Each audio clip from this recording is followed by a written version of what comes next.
and enjoy the reading.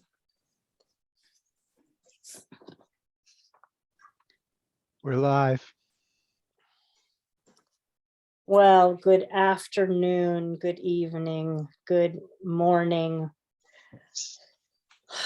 good everything to all of you joining us here today for our first reading of February in Cultivating Voices live poetry for today on this February day, evening. It's our Wildcard open mic. You'll be hearing today from 11 of our illustrious members reading 5 minutes apiece of readings of their choices. This isn't a themed reading, so anyone is welcome to read work that they've chosen to share.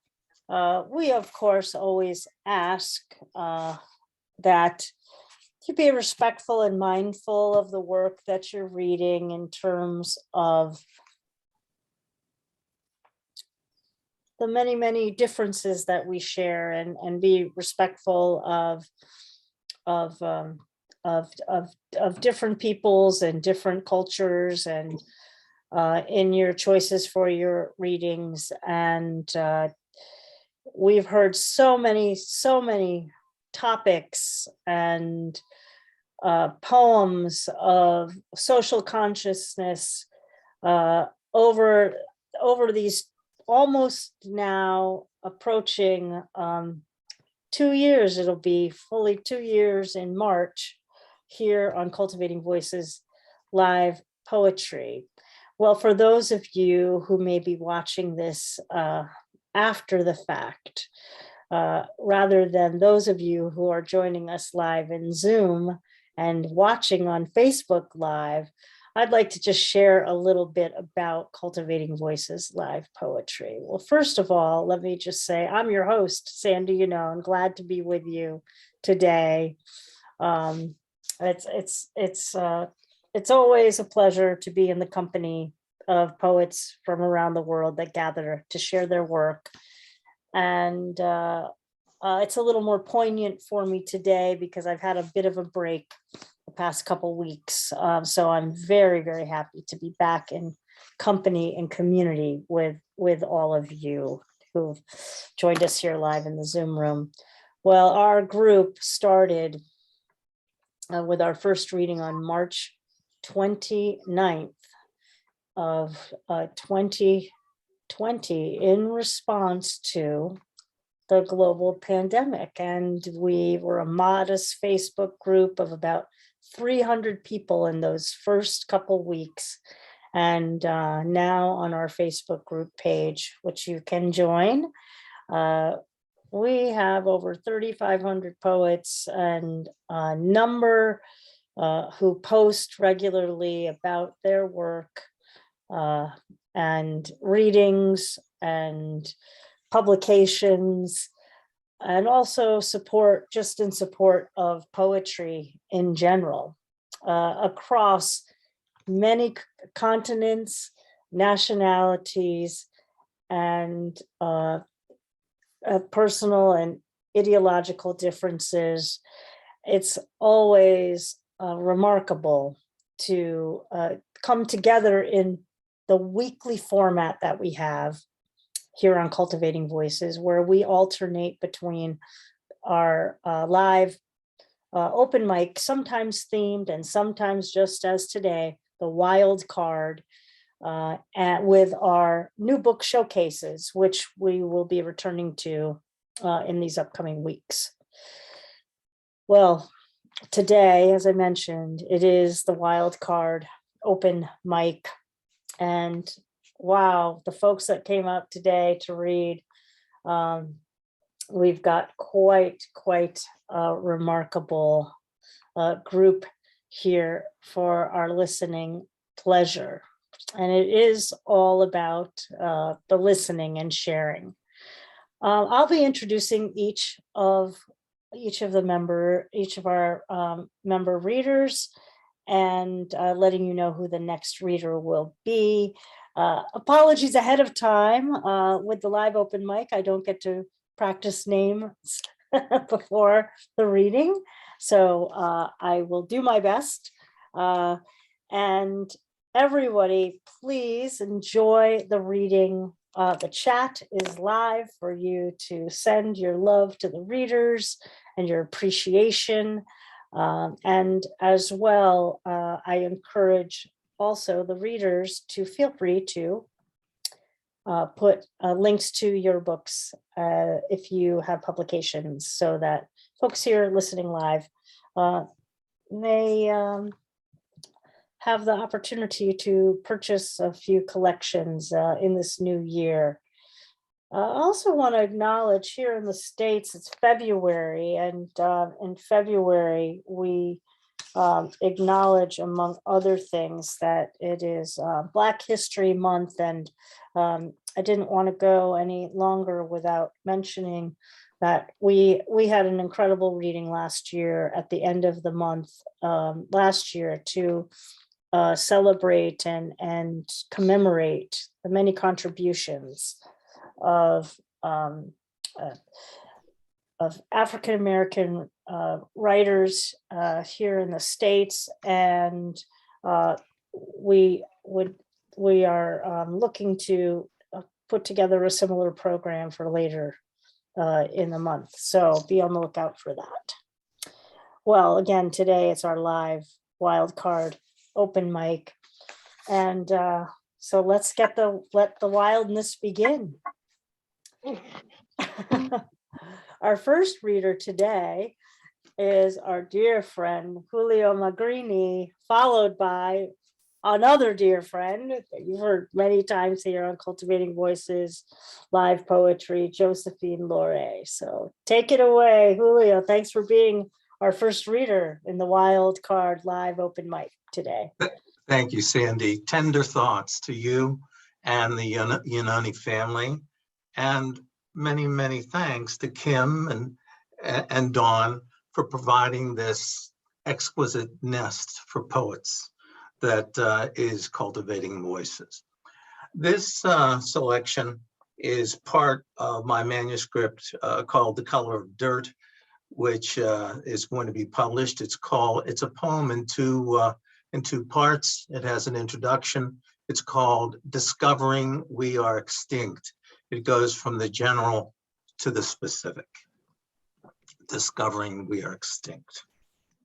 In the remarkable aspect of time, grotesque merges to familiar, infiltrates the caress of phantoms, pirouettes of lunacy straddle the boulevard, overlords march in shrouds of patrician pink to goose-step directives and pound the tempo of bureaucratic chic.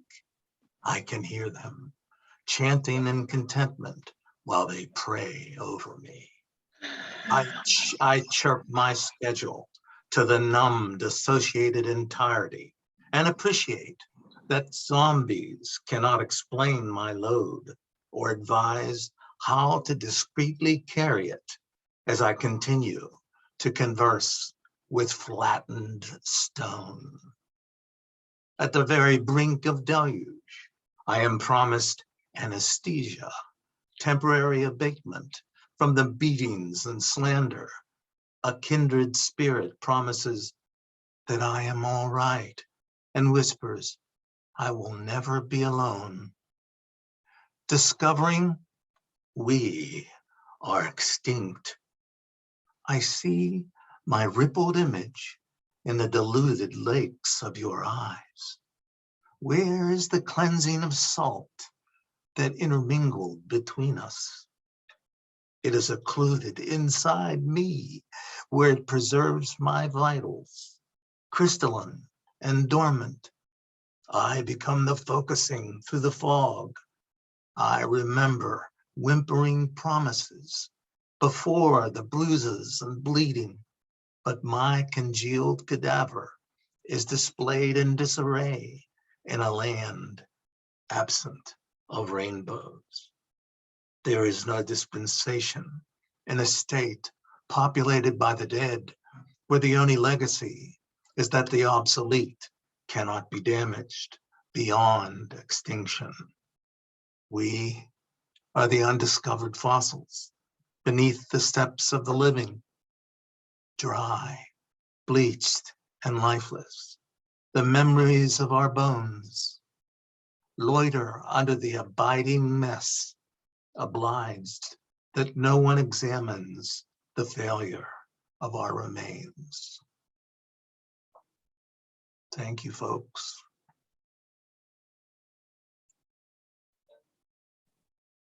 Wow, what a really exquisite opening poem. Again, when we do the Wildcard live open mic, I have to hold myself back, curtail from commenting, as I often do during the new book showcases, to keep us moving along. But thank you, thank you, thank you. We move next to Josephine LoRe, and will be followed by Linda Ohlson Graham. Hi, Joe. Hi, Joe. Hi, how's it going? I know this is a really hard moment for you and for your family, so I wrote a poem in tribute of your father, and I've got a few poems in the same vein to read. So the poem is called Fragments of Colored Glass. Light shining through fragments of colored glass, trapezoids, isosceles, parallelograms. Pale green for the days and the breeze, cerulean the seas, golden memories. Amethyst the sky, orange the warmth of a father's embrace, glowing like the sun upon his family. And the suns, oh, the suns, the myriad suns, each one a new day. The sky shrouded the day his spirit passed from this realm to the eternal, the tangible to the ethereal. Colors seemed to fade, but that shine in his eyes is not gone from this world. He bequeathed unto you his dearest treasures, for when you smile, it is with the dazzle that shone for you, the light in your eyes, the shimmer coming through fragments of colored glass.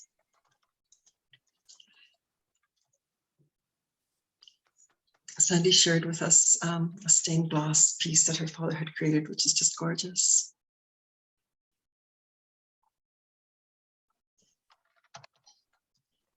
And I'll share one more, if that's okay.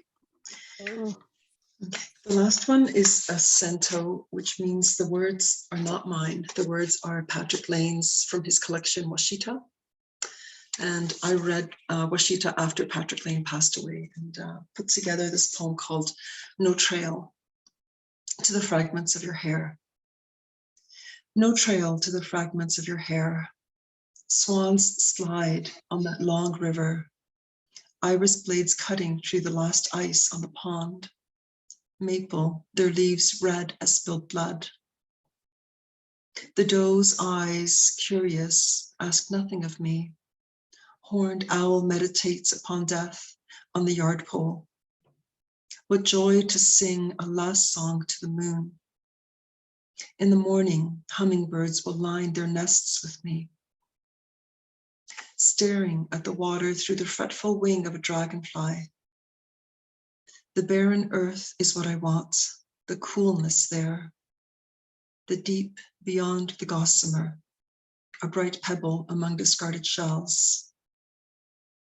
I bow down in the rain, modest, a brushstroke only. Sickness, a vulture, a gyre. There is a flawed beauty in that other world. The mist above the river hid the mountains. There are only the old answers. Listen, I am a cup dropped on stone. How the world dies and dies when we are torn. trying to understand the contradiction of loneliness. I touch the broken words, the forms, mute swans flying out of the dawn, the sea, a loneliness, the privilege of despair, how it gathers as an oboe gathers the dawn. The past gets worn down by idle use. I create to keep my world whole a little longer. Some mornings the maple leaves fall and my heart has no dignity. Water slipping like years through my fingers. Things move through things.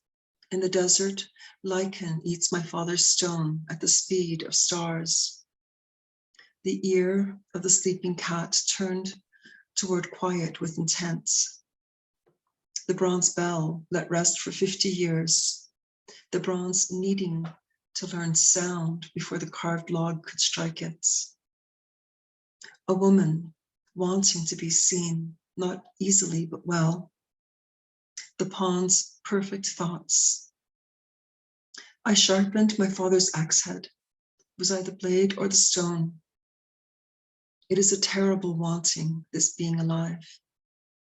Stillness of water, stillness of poetry. The spirit leaves us slowly, forever. It is the waiting I try to understand, the quietness of that. Like you, I have carried the sorrows. Washita. Yeah, so I went through each of his poems and wrote down my favorite lines, and I thought I would weave them and interlace them, but I just ended up using them in the order that they came in. Again, it's Patrick Lane, Washita. And Sandy, my prayers and wishes to you and your family in this time.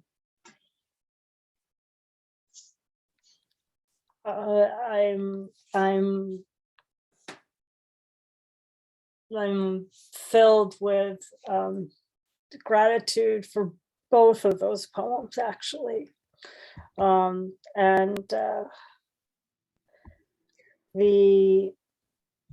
those that don't know, my dad passed away on the 27th of January.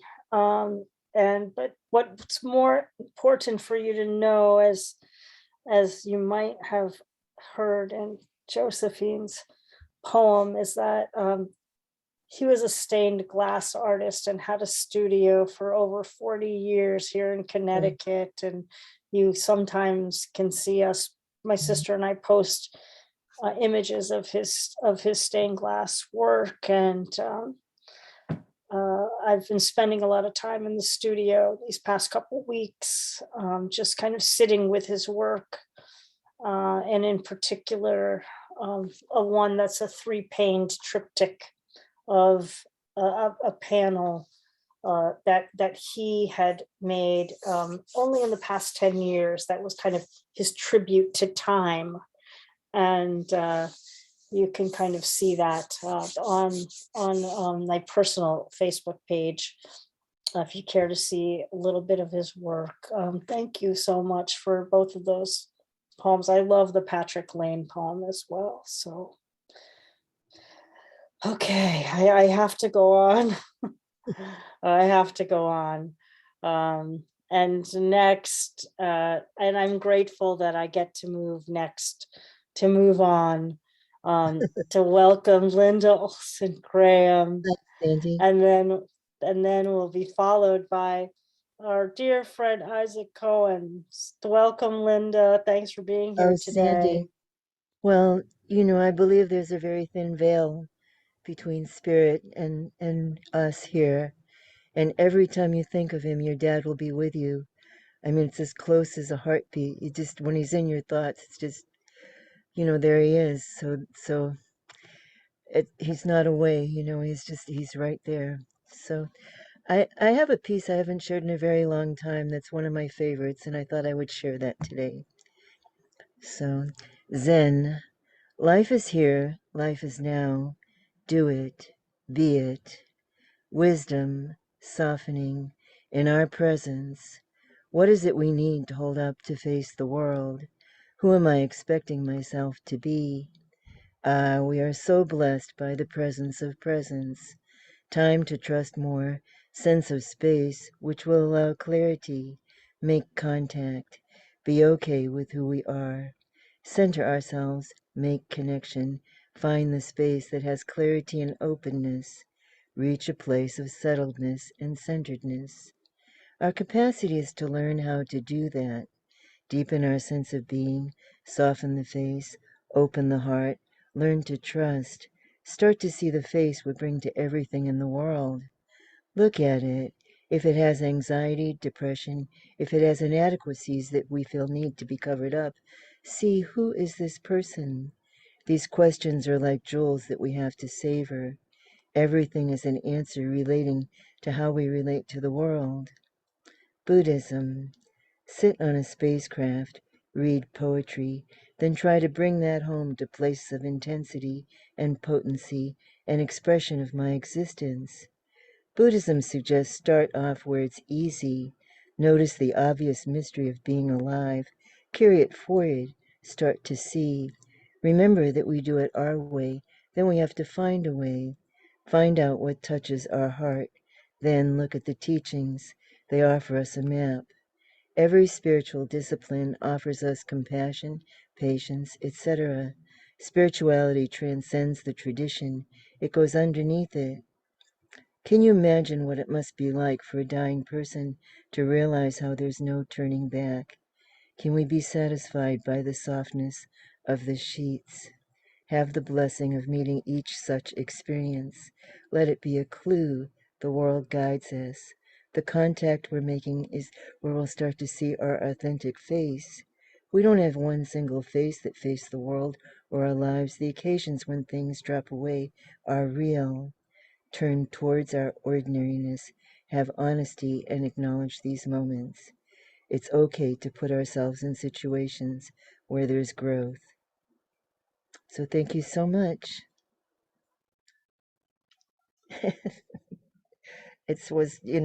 I usually preface it with I heard a Zen master's talk he spoke for 35 minutes or so, and when I hear a talk I write very fluidly, so a lot of it was said in my own writing. It just boils down. It's fluid, longhand writing, and those are my notes. So thank you so much. Thanks, Sandy. All the Thank best. you. Yeah, Thank you, all the best. Linda. Sure, thanks. So much wisdom packed in to those lines. And I'm really kind of letting it wash over me. And as I know everyone else has been, a real call to life, to experience it fully. Well, next we have Isaac Cohen, followed by the quintessentialist of the quintessential, Michael Anthony Ingram. Hi, Isaac.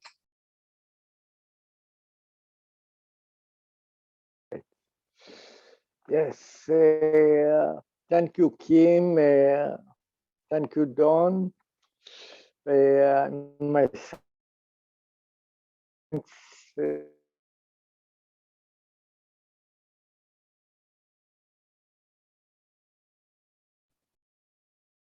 Isaac, you're cutting out a little bit, so just to let you know.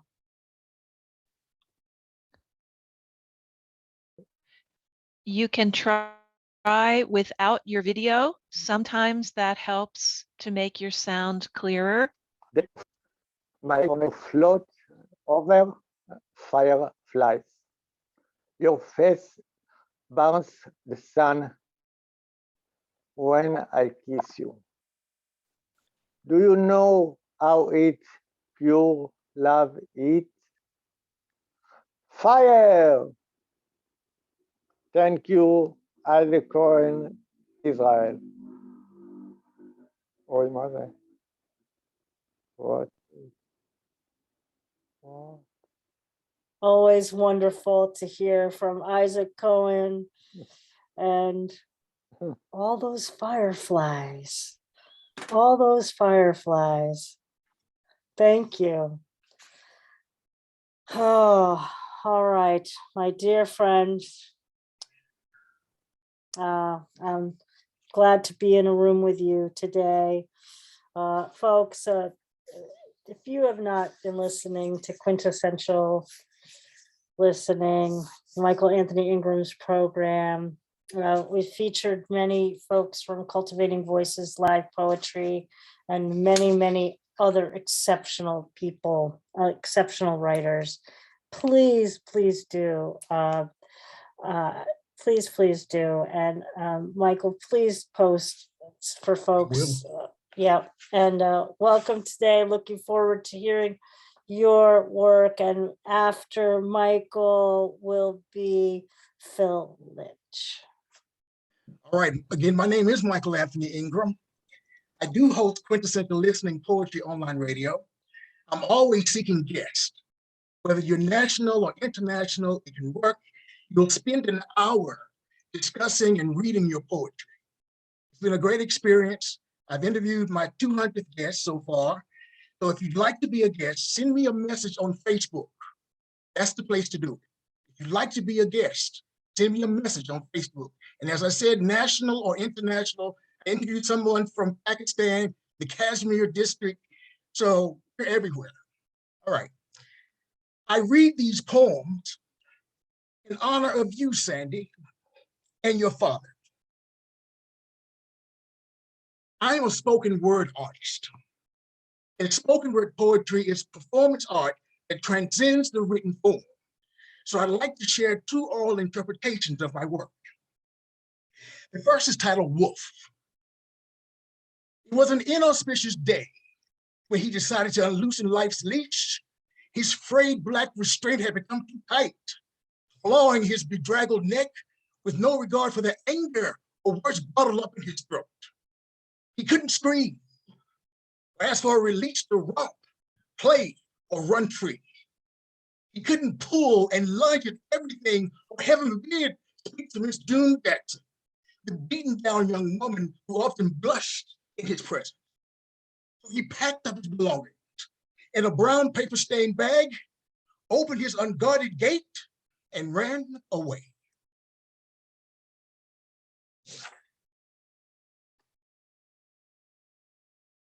This next piece is titled, It's a Crime to Feel So Blue. It's a crime to feel so blue. Although I like the hue of blue as a color of ink in a pen, a fountain pen to be exact, one that glides gracefully across the page with certainty and purpose. Yet today there is no pen, just the color blue. And the blue stain alone doesn't glide so easily. The jagged edges and crevasses that hide years of despair. It's a crime to feel so blue. Although I like the hue of blue as a color of a suit, double-breasted, if you will, sleek, secure, strong, but I'm not wearing a suit today. Just the color blue, and on me, blue alone doesn't look or feel as well. It hangs, and it sags, and it weighs me down like an elevator carrying a heavy, heavy load. It's a crime to feel so blue. Although I like the color blue in the summertime as a backdrop for the sky, and its resplendent colors highlight the white puffs of cotton that spread the horizon. It is wintertime, and the cerulean skies have gone, and what remains is just the color blue, now a melancholy shade. It does nothing but remind me of the severity of my discontent. It's a crime to feel so blue. If you're my judge, either convict me or set me free. Thank you.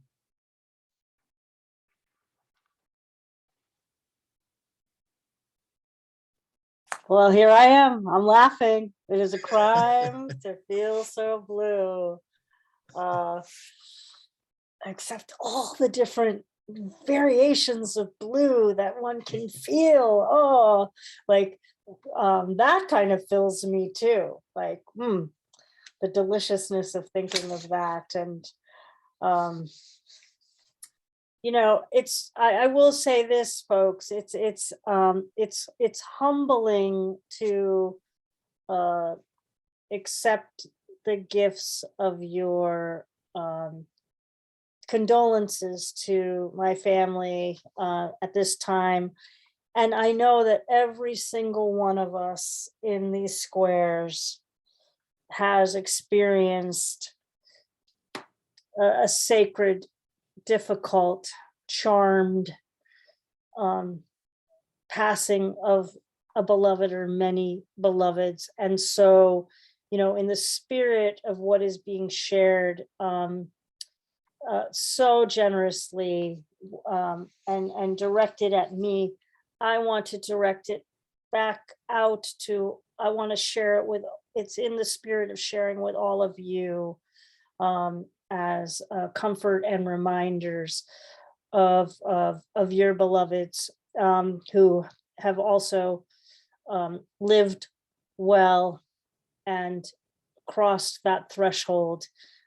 So thank you to one and all. And again, I really, this is a shared community of love and loss and poetry. I just wanted to share that. All right, we next move to our devoted Phil Lynch. Has been reading with us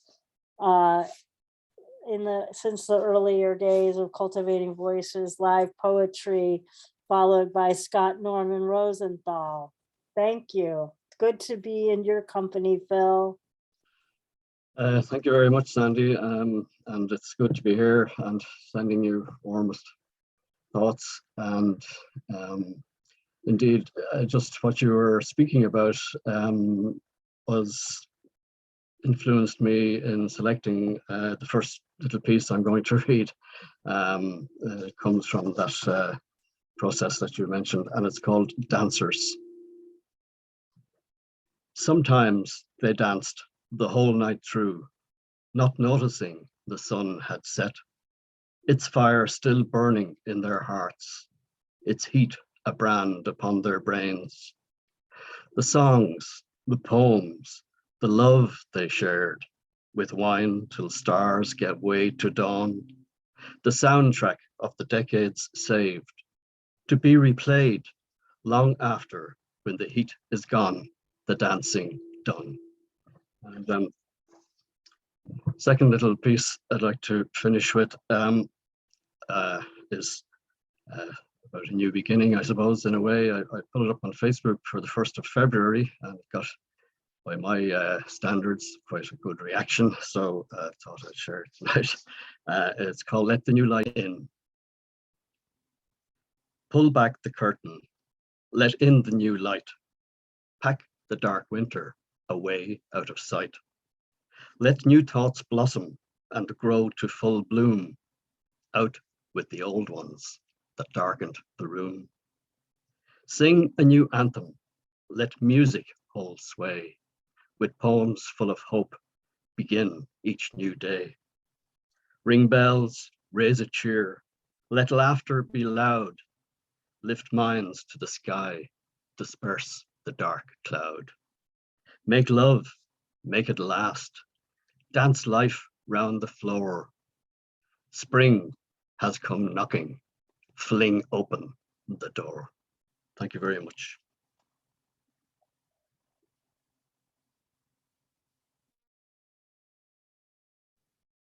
Oh, I know many, many, many who welcome the opportunity to fling open that door to spring and dance through it, dance through it. Thank you so much, Phil Lynch, for being with us today on the Wildcard open mic. Everybody, this is it today. A cornucopia of poetry from everywhere and then some. And we continue next with Scott Norman Rosenthal, followed by Maeve McKenna. Hi, Scott. A friend of mine recently passed on complications from COVID. His lungs were already, it was horrible. I only had 2 people in Vermont to whom I'm remotely close. And now I have 1. Thomas Farrow, elegy Thomas Farrow. All land is possessed.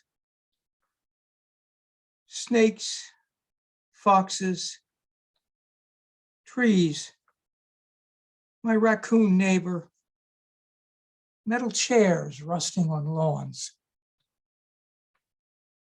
Nation follows nation. I'm Jewish, Khazari, poetry, whistleblowing. Regret is useless. Thomas, see you. Heaven, hell, yards where we fabricate things of life.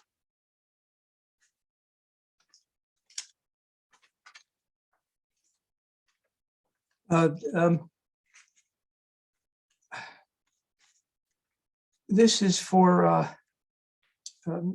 this is an elegy also for Mr. Yannone. Happy, sad, are we loved? Surrounded, isolated, from close apartments, from tents, great. However we are, we go somehow. Even poetry changes. All of us go around, and the universe comes around. Thank you. It's not really finished.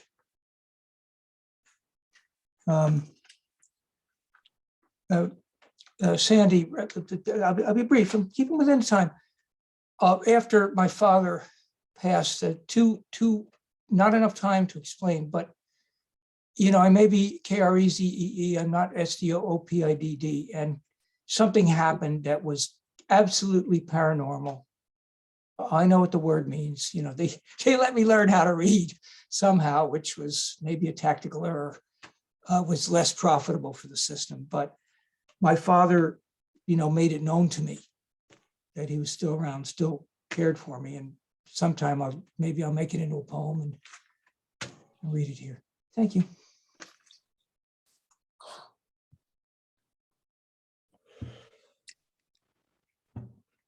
Thank you. Yes, I have been, you know, any loss to any of us, whether we know it or not, is a loss to all of us. And so the loss of your beloved friend is now a loss and a life that I celebrate as well. Thank you.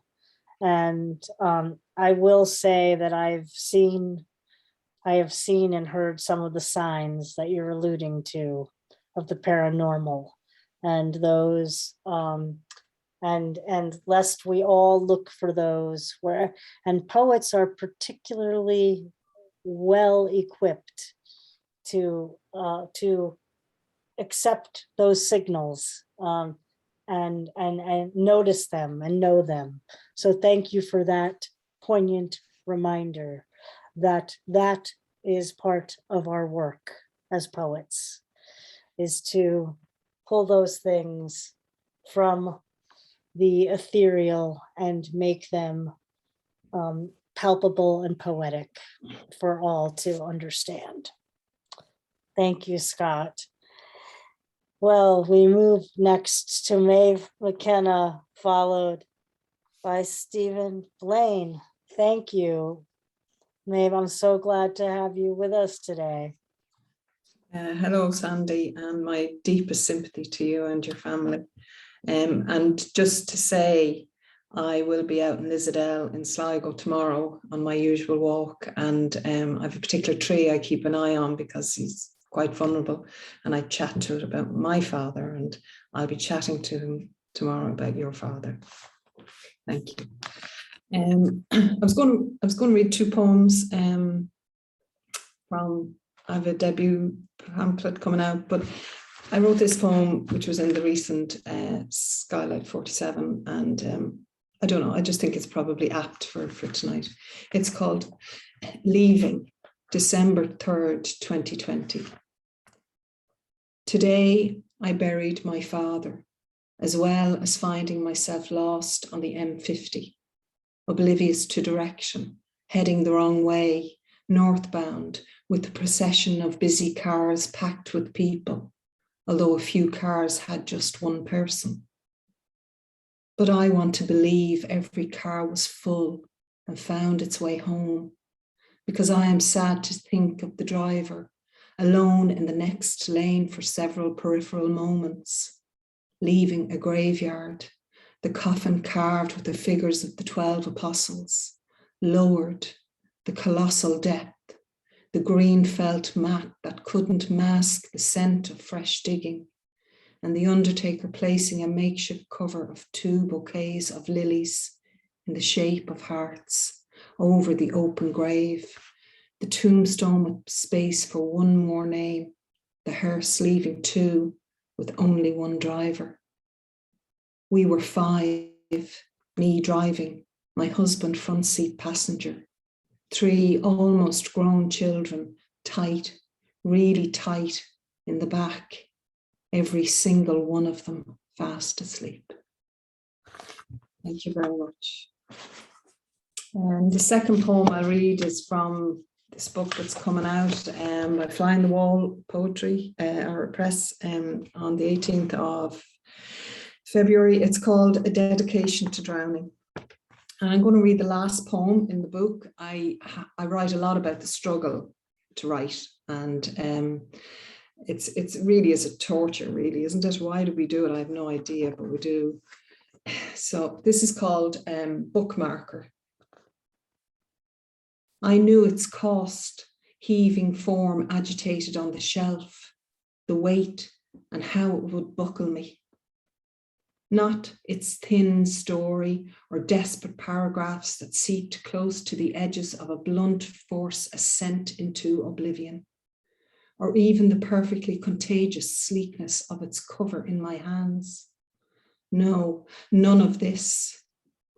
Not the aloofness of capitals, front cover a boarded up house in silhouette, wrought iron gates padlocked, the infant woman shoeless, fleeing.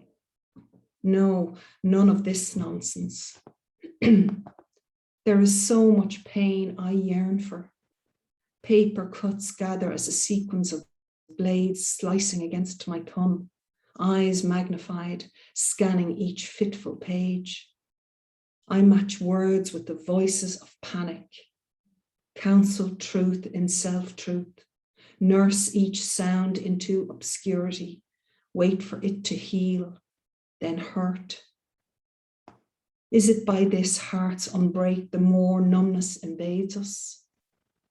Let's assemble our bodies limb to limb against the walls of unoccupied margins. Hope pointed like the scope of a firing squad, every cry of submission as bullet hits bone, a reason for applause. I am writing it for you, for me. Thank you very much. Thank you.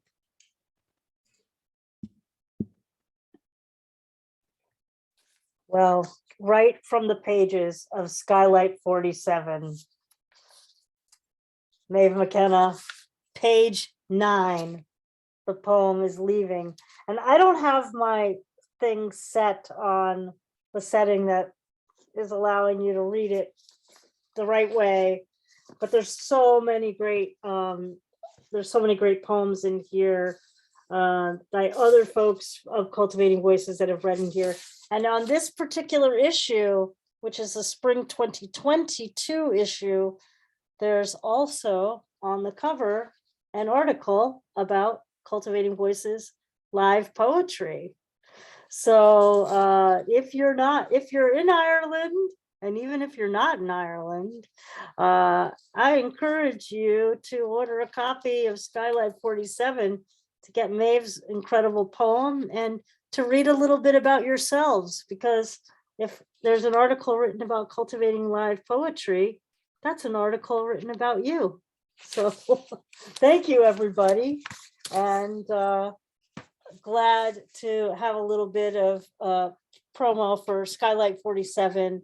One of the editors, Bernie Crawford, is going to be with us later in the year with her new book as well. So we'll get to celebrate that fabulous publication again. All right, thanks again, Maeve. And we next hear from Stephen Blane, and then followed by LaToiya Whipple. Thank you, Sandy. Welcome. Hi, everybody. My name is Stephen. I'm coming to you from frozen New York. That's the pond in Central Park behind me, for those of you that have been here before. And this is a piece of work called Saved.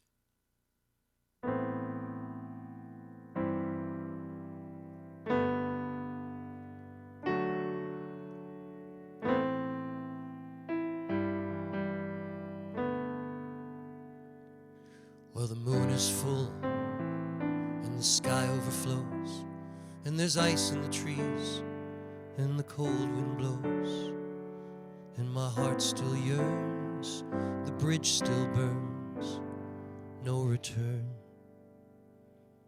Well, I walk through the day like a ghost who can't rest, and I moan inside and I thump my chest. Hell yeah, I got just what I deserved. I don't wanna be chained, I just wanna be saved. I don't wanna be chained, I just wanna be saved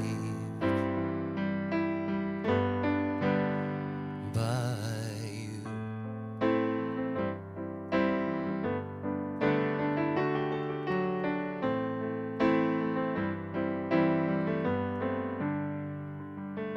Well, the streets ain't kind to no lovesick fool who has lost his mind and blown his cool, and who's looking around for a way that he can start anew.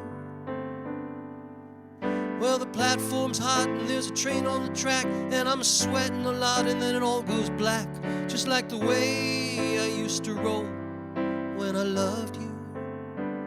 Don't wanna be chained, I just wanna be saved. Don't wanna be chained, just wanna be saved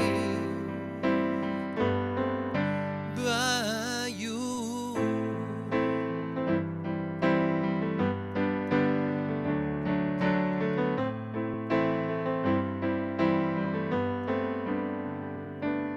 Well, the moon is full and the sky overflows, and there's ice in the trees and the cold wind blows, and my heart still yearns and the bridge still burns, no return.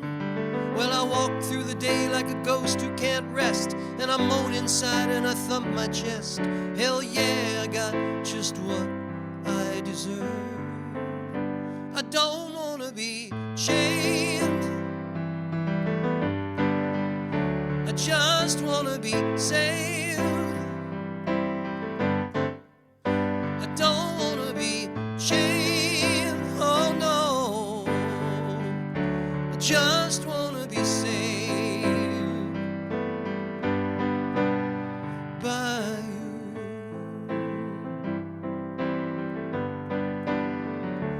By you.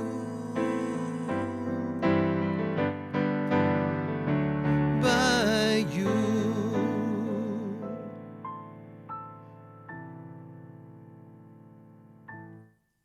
Woo! Woo! Woohoo! Wow. Oh, oh my gosh. We are hearing it all today, aren't we, my friends? We are, oh my gosh. Oh, Thank you. it's obviously, Stephen put something in the chat for everybody because I'm running out. Oh, or thank you. My Yeah, socials? yeah. Oh my Cool. Thank you. gosh. Oh my Thank you very gosh. much. Ooh, what a beautiful, beautiful song. Oh my God, just the piano. Thank you. Oh my You're very gosh. kind, and you're all. It's wonderful listening to you. And thanks for allowing me to Come share. back and share some more with us. Thank you. Oh my gosh, what a gift. What a gift.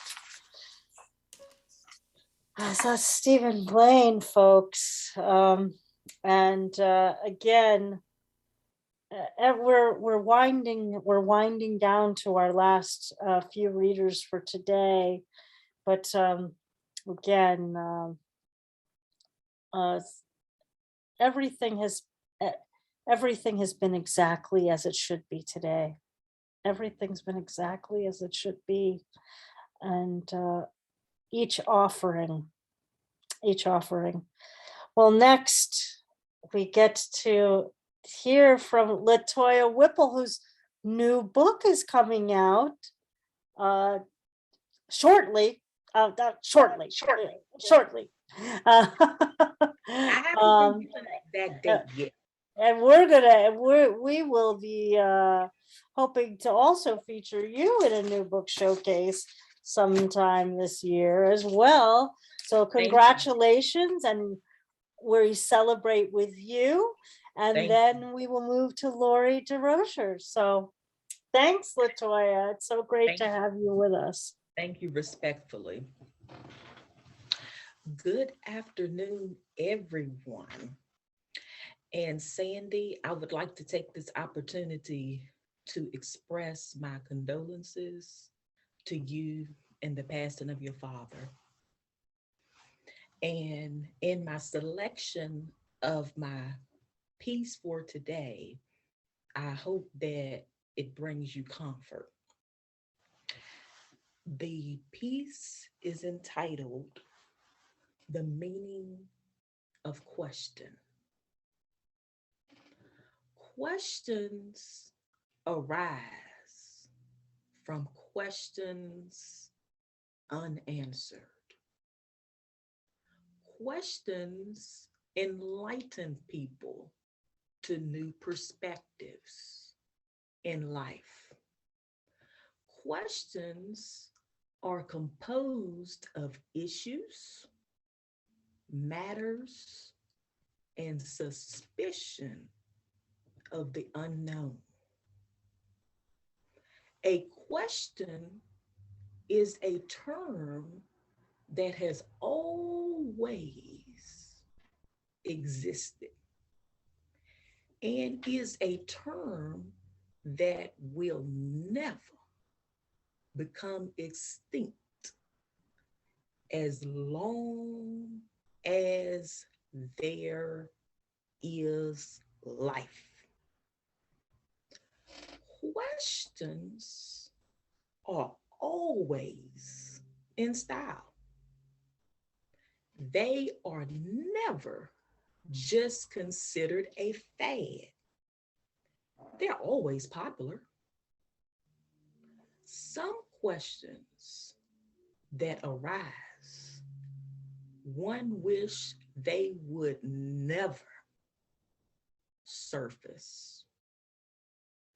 Each individual has its boundaries of questions that he wants to surface. Each individual has his limits as to what he wants to be asked.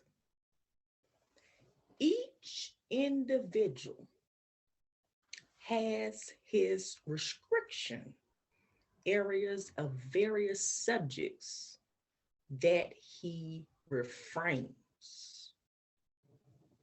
Questions live deeper deeper than one can imagine. And the answer to that particular question lives even deeper than the question. One cannot discuss questions without dealing with answers, because answers are the meaning to questions. They can be defined within itself. Questions are reverse answers. Questions are altered responses that are shifted. Questions question itself. The word question is not limited to just a particular gender, but it is as broad as race, ethnicity, background, as well as culture. Questions are not limited to a particular city, but it reaches from state to state, border to border, as well as country to country, and continent to continent. Questions are not limited to educated people, but the uneducated as well. It does not just extend to the people with the highest social status, but the lowest social status as well. Questions are broader than one thinks. The more we research, the more we will desire to discover the answers, which leads to more and more questions. Questions range from big to small. Questions range from too important to less important. Questions range from educated questions to non-educated questions. Questions range from questions of substance to questions of non-substance. In peace. Thanks for listening.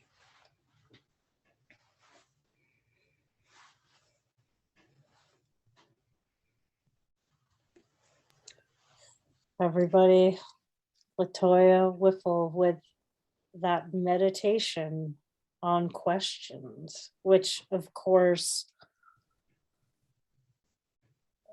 just leads me to ponder about the nature of questions and the so many questions that I have and will continue to have, and the realization that questions never have an expiration date.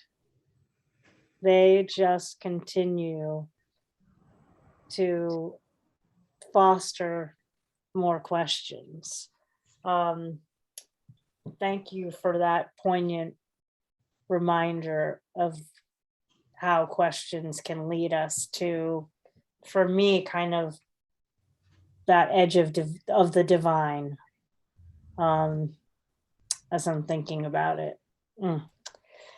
Well, thank you. Thank you for your feedback. And I've had the pleasure of hearing that one time before, and I believe at another reading, and it really grabbed me differently today. Yeah. Well, before we move to our final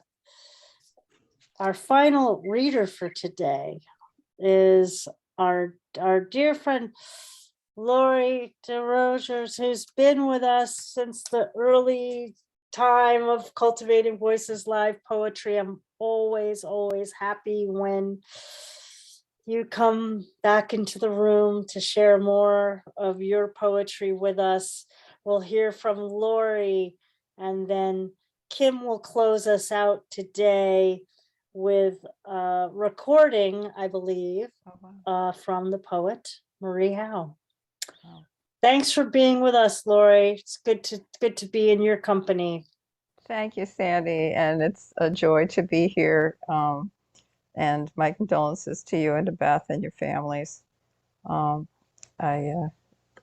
going to read something that rhymes a little bit. I don't usually read rhyming stuff, but I wrote a little Petrarchan sonnet in a workshop, and I thought it would be fun to start with that. It's just entitled Autumn. Beyond my windowsill, I see the slant of autumn's light bespeckle orange leaves, red on sumac, yellow maple trees. Artists strive to paint it, but they can't catch naked nature bathed in sunlight's lamp.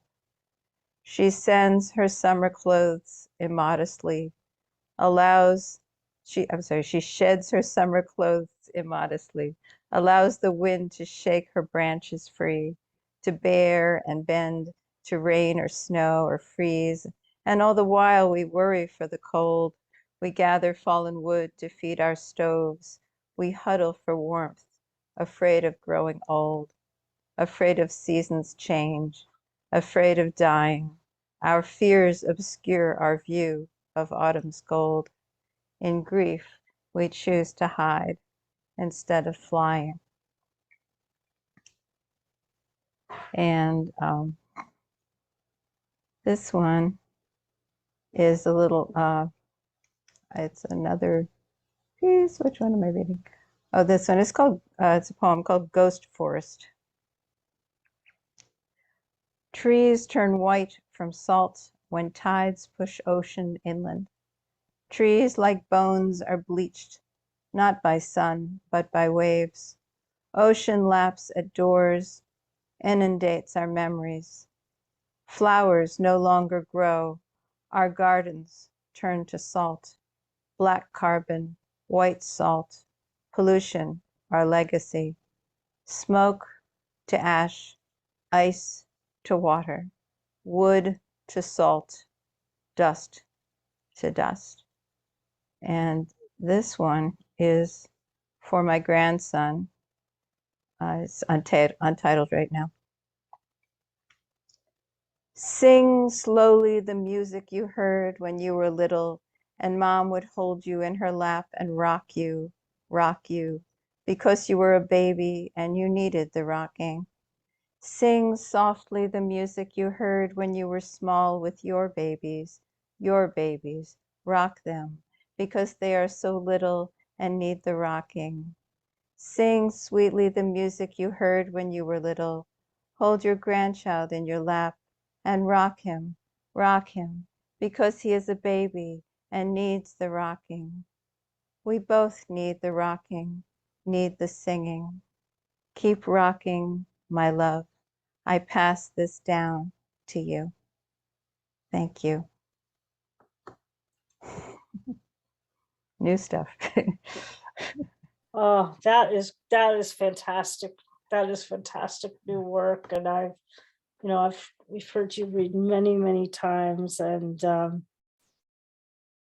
I don't know if it's me or that's me. It's me. I was like, there was something, that was just so special about that triptych, that particular triptych today that reached me. So, and reached all of us. So all about these different passings, passing of life and of death. It's passing isn't just about death. It's of the living as well. How we move and pass with each other. So what an incredible offering. Thank you. I'm so glad. And we got a sonnet also. A Petrarchan sonnet to boot. Again, we've had it all today, my friends, from all of our readers. Thank you.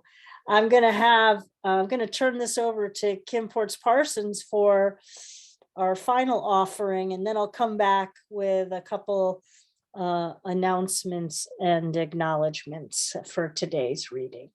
Take it away, Kim. I hope you all enjoy this. I feel it's a fitting capstone to the extraordinary work we've heard tonight, and the love and kindness and peace and generosity and support that we give to each other today.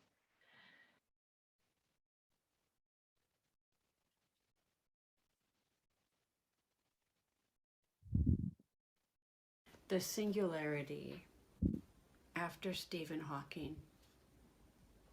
Do you sometimes want to wake up to the singularity we once were? So compact, nobody needed a bed or food or money. Nobody hiding in the school bathroom or home alone, pulling open the drawer where the pills are kept.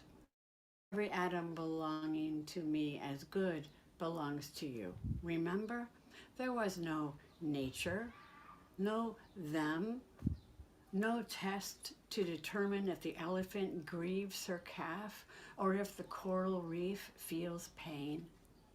Trashed oceans don't speak English or Farsi or French. Would that we could wake up to what we were when we were ocean, and before that, to when sky was earth and animal was energy and rock was liquid and stars were space and space was not at all, nothing. Before we came to believe humans were so important, before this awful loneliness. Can molecules recall it? What once was before anything happened? No I, no we, no one, no was, no verb, no noun, only a tiny, tiny dot brimming with is,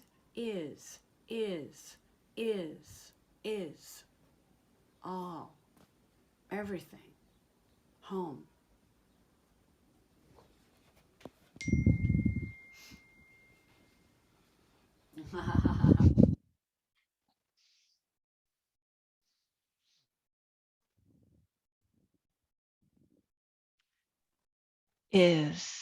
Is. Yeah. Home. Love to you, my friend.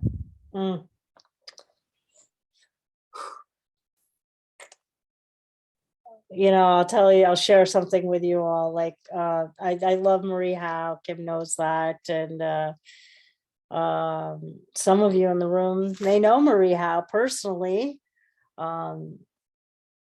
I had a brief interlude with Marie Howe many, many years ago in 1987. In the fall of 1987, I took a private workshop with her and sat in her apartment with her and a group of other hopeful poets, studying poetry together. in her Cambridge apartment. Her first book, The Good Thief, had just come out. And when I see her today sitting on that couch, I just think of the intimacy of that time of being in her living space and having her talk with us about poetry and its singular richness of what it offers and affords. Well, today in our Wildcard open mic, you all have bestowed such generosity of spirit, and the spirit of generosity to not only those of us planted here with our feet on the ground, but you've sent missives to those beloveds that we know and continue to be devoted to, as well as messages to those that are part of that divine beyond, of which someday our beings and our spirits and our poems will join. It has been quite a beautiful display of what words and song can do when they come together in really a genuine desire for harmony and community. There's really no other way I can put it than to say that today felt so much about harmony and community across all the thresholds that we know exist. So I want to thank the readers for today. I will say each of you by name, and also thank you for those special tributes to and wishes to my family. We will go back and we will watch these. We will watch the video of this program, and we will weep privately for the gift of each of you here today, not just of the poets, but also of those of you in the audience, bearing witness together for not only just the passing of my dad that people have alluded to, but the passing of any of our beloveds. We've held that space, and it doesn't matter how long it's been. It doesn't matter how long it's been. If we're reminded of any of our beloveds, this space is a space that today, I believe, has held them all. So thank you, Giulio Magrini, Josephine LoRe, Linda Ohlson, Graham, Isaac, Cohen, Michael, Anthony, Ingram, Phil, Lynch, Scott, Norman, Rosenthal, Maeve McKenna, Stephen, Blane, LaToiya Whipple, Lori Desrosiers, and of course,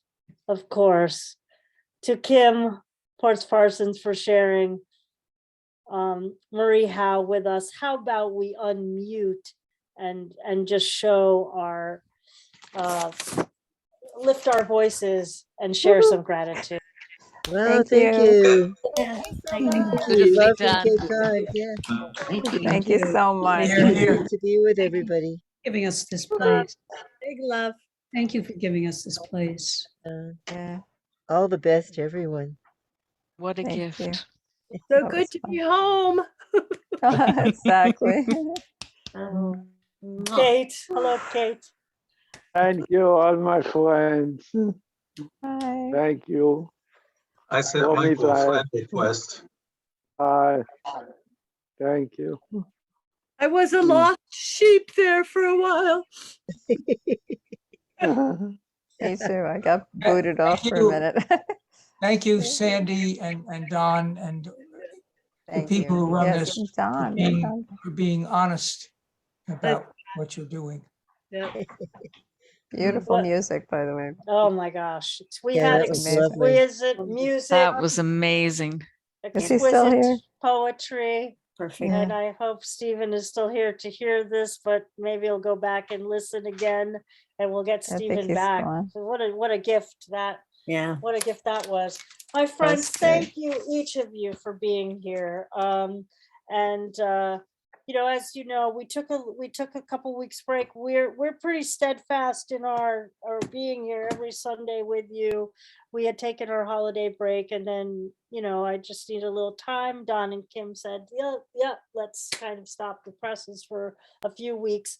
But what how tremendous it's been to come back today. I'm not surprised by the generosity,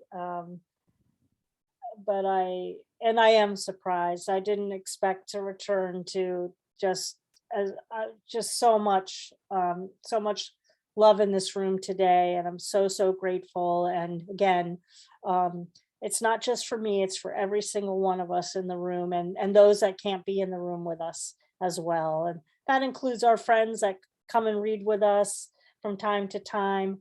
I hope that in the future, when we post this recording, we will be, as I said, reminded of that this was really a reading for all of our beloveds, over time. And that, to me, in some ways, in the Wildcard open mic, seemed to be the theme for today. What a pleasure to be in your company.